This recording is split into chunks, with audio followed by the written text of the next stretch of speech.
Para terminar o exame das concordâncias entre os diferentes ternários tradicionais, diremos algumas palavras sobre o ternário Buda, Dharma, Sangha, que constitui a Triratna, ou Tríplice Joia, e que alguns ocidentais chamam, muito sem razão, uma trindade búdica. Devemos dizer logo de saída que não é possível fazer corresponder exata e completamente seus termos com os da Grande Tríade. Entretanto, tal correspondência pode ser considerada pelo menos sobre certos aspectos. Com efeito, para começar com o que surge inicialmente de modo mais claro, nesse sentido, o Sangha ou a Assembleia, isto é, a comunidade búdica, representa aqui, de modo evidente, o elemento propriamente humano. Do ponto de vista especial do budismo, ele ocupa, em última análise, o lugar da própria humanidade, porque ela é para ele a porção central, aquela em relação à qual todo o resto é considerado,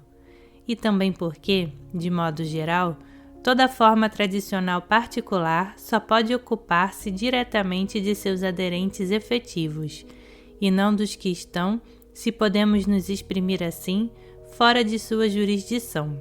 Além disso, a posição central dada ao Sangha, na ordem humana, justifica-se realmente, como aliás poderia sê-lo igualmente, e pela mesma razão, a de seu equivalente em qualquer outra tradição, pela presença, em seu seio, dois arhats, que atingiram o grau de homem verdadeiro e, por conseguinte, estão de fato situados no próprio centro do estado humano.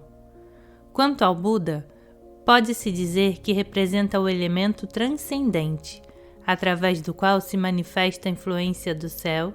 e que, em seguida, encarna, por assim dizer, essa influência em relação a seus discípulos diretos ou indiretos, que transmitem uns aos outros uma participação nela, por uma cadeia contínua, por intermédio dos ritos de admissão no Sangha. Dizendo isso do Buda, pensamos, aliás, menos no personagem histórico, considerado em si mesmo. Seja o que for que tenha sido, de fato, o que do ponto de vista em que nos colocamos aqui tem apenas importância de todo secundária, do que no que ele representa, em virtude dos caracteres simbólicos que lhe são atribuídos e que o fazem surgir, antes de tudo, sob os traços do Avatara. Em suma, sua manifestação é justamente a descida do céu à terra, de que fala a tábua de esmeralda, e o ser que traz assim as influências celestes a esse mundo, depois de as ter incorporado à sua própria natureza. Pode-se dizer que representa verdadeiramente o céu em relação ao domínio humano.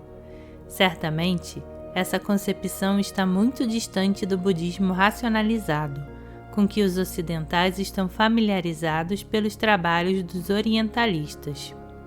Pode ser que corresponda a um ponto de vista mahayanaísta, mas essa não poderia ser uma objeção válida para nós, pois parece de fato que o ponto de vista hinayanista, que nos acostumamos a apresentar como original, talvez porque se acodume bem por demais com certas ideias preconcebidas, seja bem ao contrário, na realidade, mais do que o produto de uma simples degenerescência. Não se poderia, além disso, considerar a correspondência que acabamos de iniciar uma identificação pura e simples, pois se o Buda representa, de certo modo, o princípio celeste,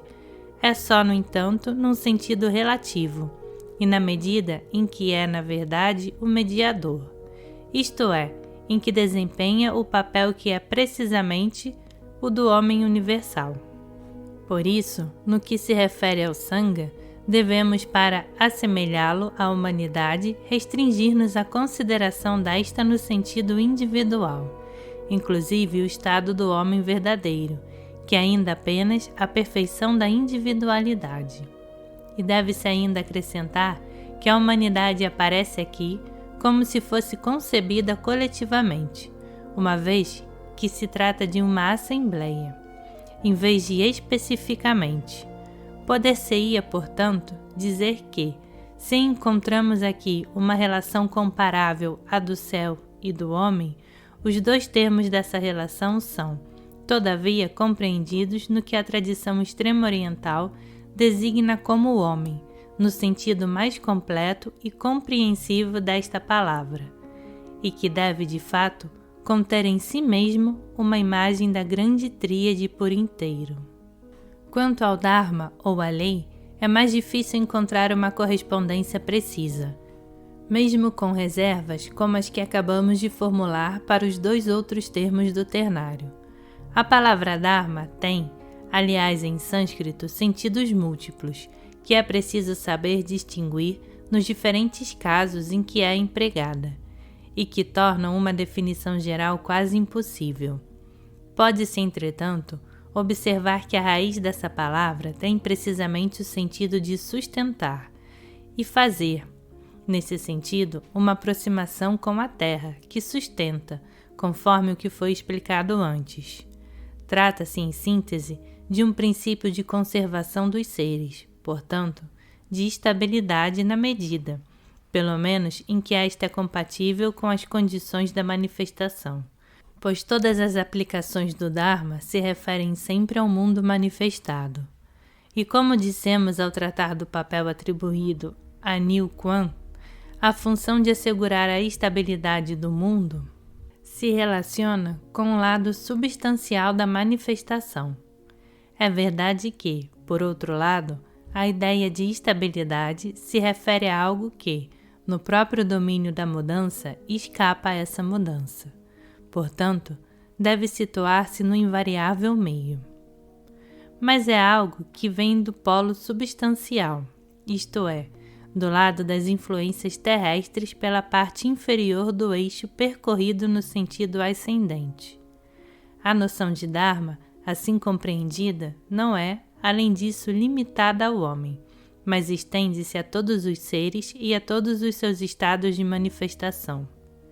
Pode-se, portanto, dizer que, em si mesma, ela é de ordem propriamente cósmica.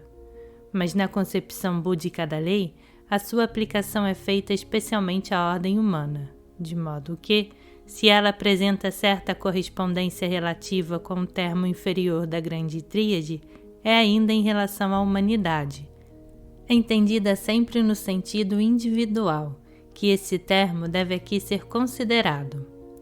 Pode-se ainda observar que há sempre na ideia da lei, em todos os sentidos e em todas as aplicações de que é suscetível,